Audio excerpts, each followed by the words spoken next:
राधे राधे दोस्तों, ज्योतिर्मय चैनल के वैदिक ज्ञान प्रोग्राम में आप सभी का स्वागत है। मैं ज्योति कौशिक। तो हम आपके लिए लेकर आए हैं एकादशी के ऊपर वीडियोस, जिसमें हमने लास्ट वीडियो करी थी मोहिनी एकादशी के ऊपर। तो आज हम लेकर आए हैं अपनी दूसरी एकादशी, जो कि है अपरा एकादशी, जिसमें जो हमारी 2 जून को है।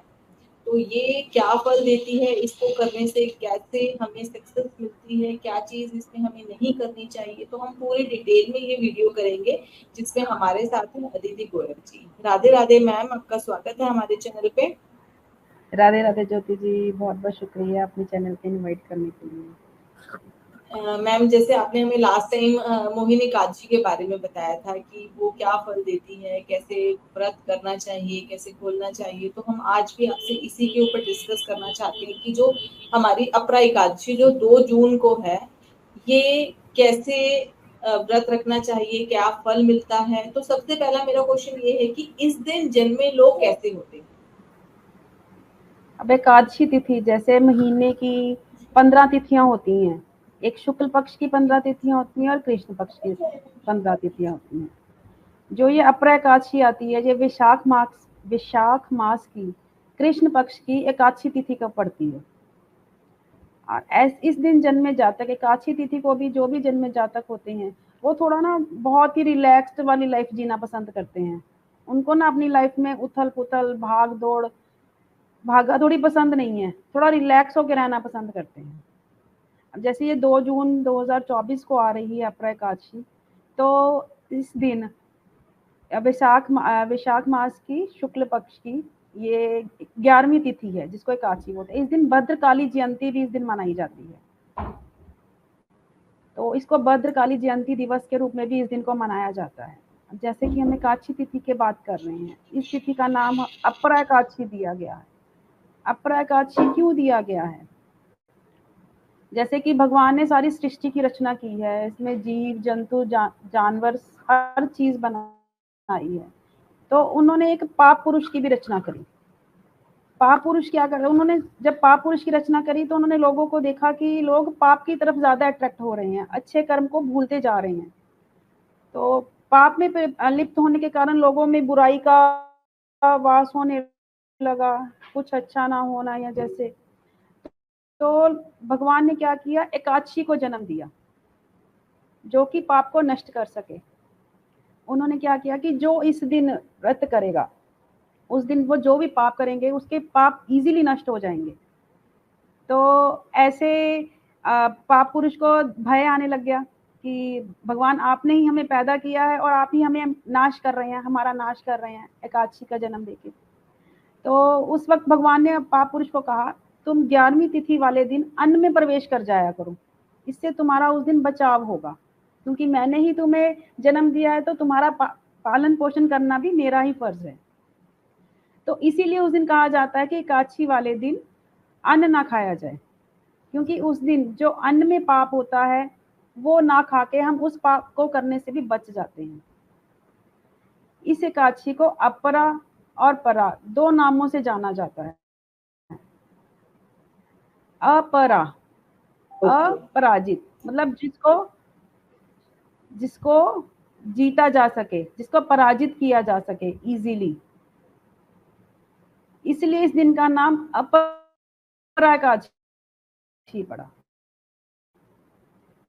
ओके। जो जातक तो इस दिन जैसे निंदा करना, गुरु की निंदा करना, ये सब चीजें, ये कार्य करने नहीं चाहिए। जिन्होंने ये कार्य ऑलरेडी पिछले अपना कर चुके हैं, अपना मतलब पाप कमा चुके हैं, तो वो ये एकादशी का व्रत करें और अपने पापों को खत्म करने की ओर जाएं। ओके, तो मैम इस दिन पूजा कैसे की जाती है? एकादशी का व्रत मेनली विष्णु भगवान को समर्पित किया जाता है। तो ये जैसे कि ना, ये 10वीं तिथि से स्टार्ट हो जाता है। एकादशी का व्रत जब हम करते हैं, एकादशी से 10वीं तिथि जब सूर्यास्त होता है 10वीं तिथि को, उस सूर्यास्त से 10वीं एकादशी का व्रत स्टार्ट हो जाता है। वैसे तो जो हमारे शास्त्रों में दिया गया है, तो इस दिन 10वीं तिथि को जब सूर्यास्त के बाद ही हमें अन्न ग्रहण नहीं करना चाहिए, हमें उस वक्त से ही ब्रह्मचर्य का पालन करना चाहिए।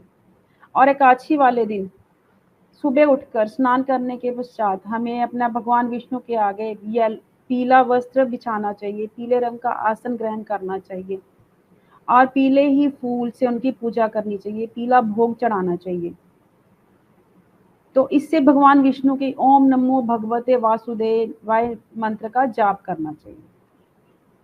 एकादशी तिथि वाले दिन हमें हर वक्त इस मंत्र का जाप करना चाहिए ताकि जो हमारे पाप कर्म पीछे से हमने किए हैं उनका नाश होता जाए धीरे धीरे।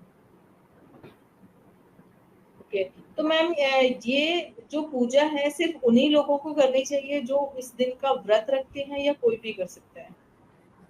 पूजा कोई भी कर सकता है। मैं आगे भी कहा है कि व्रत अगर नहीं भी, अगर संकल्प लेके हम व्रत नहीं कर सकते तो मत कीजिए। जितना हो सके आप अन्न से दूर रहिए। कई बार हमें होता है कि कई बार कोई बीमार है, कोई बच्चे हैं, कोई बुजुर्ग हैं, वो संकल्प से नहीं कर सकते क्योंकि उनको मेडिसिन भी खानी है या कई बार कोई इशू आ सकता है। तो जितना हो सके अन्न से दूर रहें। मतलब कुछ भी ले सकते हैं, फलाहार ले सकते हैं, फ्रूट ले सकते हैं। अगर कोई मेजर इशू आ जाता है चलो अन्न ले लो उस वक्त, बट जितना हो सके अन्न से दूर रहें। कोई भी इस व्रत को कर सकता है। वैसे तो बचपन से ही इस व्रत को हमें अपने बच्चों में ये संस्कार डालने चाहिए। हमें खुद भी ये व्रत करना चाहिए और हमें अपने परिवार को पूरे करवाना चाहिए ये व्रत। एकादशी का कोई भी एकादशी हो, क्योंकि पाप तो करने से हम बच नहीं सकते। कोई भी एक एकादशी उठा के हर साल वो एक व्रत या फिर सारी एकादशी? वैसे तो सारी एकादशी करनी चाहिए, बट हर एकादशी का अपना एक महत्व है। जैसे हमने कोई पाप किया है, उस पाप को हमने खत्म करना है तो हमें ये अपरा एकादशी का व्रत करना चाहिए। ओके,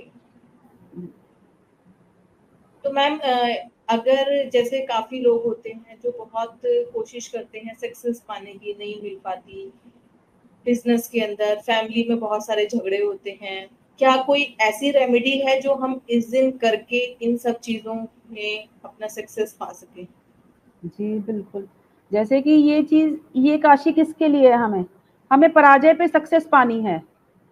पराजय को जीतना है हमें। जो हमारी लाइफ में हम नहीं पा सकते उस चीज को पाना है। तो नेचुरली अगर हमें सपोज बिजनेस में सक्सेस नहीं मिल रही, नौकरी में प्रॉब्लम्स आ रही हैं, तरक्की नहीं मिल रही, प्रमोशन नहीं मिल रही या हमारी सैलरी इंक्रीमेंट नहीं हो रही, तो उस दिन जिस किसी की भी कोई मन की इच्छा है इस अपने घर के कलह कलेश को दूर करने के लिए, सुबह स्नान करने के पश्चात भगवान विष्णु की पूजा आराधना करें और ओम केशवाय नमः इस मंत्र का 108 बार जाप करें। ये उनके लिए तो बहुत खास रेमेडी है। ओके, तो मैम इस एकादशी के बारे में कुछ और आप बताना चाहेंगे? जी, इस एकादशी के लिए ना, मतलब जैसे कि भगवान ने एकादशी का जन्म दिया, भगवान ने दिया, विष्णु भगवान ने, इसीलिए हम उस दिन भगवान विष्णु की ही पूजा करते हैं। तो इस दिन ना हमें अपनी बॉडी को हील करने देना चाहिए। हमें कोई नए कार्य शुरू नहीं करने चाहिए। जैसे हम कहते हैं ना बहुत अच्छा दिन है, दिन बहुत अच्छा है, लेकिन वो पूजा अर्चना के लिए। कोई नया कार्य नहीं हमें शुरू करना है। जो हमारे पेंडिंग कार्य पड़े हैं ना, उनको पूरा करने के लिए हमें प्लानिंग करनी चाहिए कि हम किस तरह इस जो हमारे पेंडिंग कार्य पड़े हैं तो उनको हम कैसे पूरा कर सकते हैं। ये डे मेनली हमारी हीलिंग के लिए बना हुआ है, हमारी बॉडी हीलिंग के लिए। जैसे हम आजकल तो जैसे बॉडी को मेंटेन करने का बहुत ट्रेंड चला हुआ है लोगों में कि हमने अपनी बॉडी को फिट एंड फाइन करना है, तो उसके लिए हम डिटॉक्स करते हैं, डिटॉक्सिफाई बॉडी को करना है। तो ये समझिए कि ये हमारी आत्मा का डिटॉक्सिफिकेशन है आज के दिन अगर हम व्रत करते हैं। ओके मैम, तो क्या मैम कुछ ऐसे काम भी है जो हमें इस दिन नहीं करने चाहिए? बिल्कुल, इस दिन हमें सबसे पहले तो चुगली नहीं करनी चाहिए किसी की। हम नहीं छोड़ सकते, हमें पता है, हमारी हैबिट है, इंसान है हम, बट हमें नहीं करनी चाहिए। एक दिन तो हम छोड़ ही सकते हैं। एक एक तरफ तो हम पाप खत्म करने का व्रत कर रहे हैं और दूसरी तरफ हम पाप बढ़ाएंगे, तो ऐसा कैसे चलेगा। चुगली नहीं करनी चाहिए, ब्रह्मचर्य का उस दिन पालन करना चाहिए, अन्न नहीं खाना चाहिए। जो व्रत नहीं भी करता वो भी अन्न ना खाए, और जमीन पे सोना चाहिए, बिस्तर पे नहीं सोना है। हो सके तो अर्धरात्रि तक जितना हो सके भगवान की पूजा अर्चना करें और जागरण करें। इस दिन स्पेशली हम पितरों की शांति के लिए भी रेमेडी कर सकते हैं। जैसे कईयों को पितृ बाधा आती है, कोई काम पूरा नहीं होता, बारी बारी किसी काम में अड़चन आ रही है, हम ट्राई कर रहे हैं बट हमारा काम नहीं बन रहा, तो पितृ शांति के लिए भी एक रेमेडी कर सकते हैं। जैसे शाम के टाइम में हमें तेल का दिया जलाना है, वो तेल का दिया जलाना है या तो हमें मेन डोर पे या हमें किचन की नाली पे, सिर्फ इन 2 जगह पे ही जलाना है, ये नहीं कि कहीं भी जगह जला लो। ठीक है जी। और तो सपोज ये किसी तो को था मन की शांति नहीं, हम्म, किसी को मन की शांति नहीं है, बेचैन रहता है, कोई प्रॉब्लम नहीं है घर में। कई बार होता है ना, मन बेचैन रहता है, कुछ भी बिल्कुल अच्छा नहीं लगना, जिसको हम मेनली कह सकते हैं कि स्ट्रेस्ड पर्सन, जिसको स्ट्रेस रहता है बिना बात के। आज के टाइम में स्ट्रेस की प्रॉब्लम बहुत ज्यादा है लोगों में, इवन कि बच्चों में भी है। तो उस चीज को दूर करने के लिए हमें पीपल पे दूध मिश्रित जल चढ़ाना चाहिए, मतलब कच्ची दूध लस्सी मिला ओके दूध मिला के पीपल पे चढ़ाना चाहिए, उनको मन की शांति। मॉर्निंग में मॉर्निंग। हाँ जी। ओके ठीक है। तो ये तो था हमारा एकादशी के ऊपर कि मैम ने बताया कि एकादशी जो है हमारी अपरा एकादशी, इसका क्या महत्व है, ये क्यों करी जाती है, इसको करने से क्या फल मिलता है, इस दिन हमें क्या करना चाहिए क्या नहीं करना चाहिए। तो बहुत ही अच्छे से मैम ने पूरी डिटेल में हमें सारी चीजें बताई है। अगर आपको हमारी वीडियो पसंद आई हो तो प्लीज हमारी वीडियो को लाइक करें, चैनल को सब्सक्राइब करो, शेयर करना ना भूलें और अपने फ्रेंड्स को भी ये वीडियो जरूर शेयर कीजिएगा कि अगर उनकी लाइफ में कोई प्रॉब्लम आ रही है, उन्होंने कोई पाप किए हैं। वैसे तो सभी लोग कहते हैं कि हमने कभी कोई पाप नहीं किया है, बट इन जाने अनजाने बहुत जाने सारी चीजें अनजाने में हम चलते बिल्कुल हैं, जाने हमारे पैरों के नीचे पता नहीं कितने जानवर आ जाते हैं, हाँ सांस जी लेते हैं, सांस से कितने जानवर मरते हैं हमारे, जो हम देख नहीं बिल्कुल। पाते। तो उसी का हम जो पश्चाताप करना चाहते हैं तो वो इस व्रत को करने से हमारा सारे पाप धुल जाएंगे। तो प्लीज आप इस वीडियो को आगे शेयर कीजिएगा और मैम के चैनल पे भी जाके आप विजिट करिए। एस्ट्रोलॉजर अदिति गोयल के नाम से मैम का चैनल है, वहां जाके उनको सब्सक्राइब कर सकते हैं। डिस्क्रिप्शन बॉक्स में मैम का नंबर भी है, अगर आपको डायरेक्टली मैम से कंसल्ट करना है किसी भी रिलेटेड तो आप मैम को कॉल कर सकते हैं। बाकी के डिस्क्रिप्शन में आपको पूरी डिटेल्स मिल जाएंगी मैम की।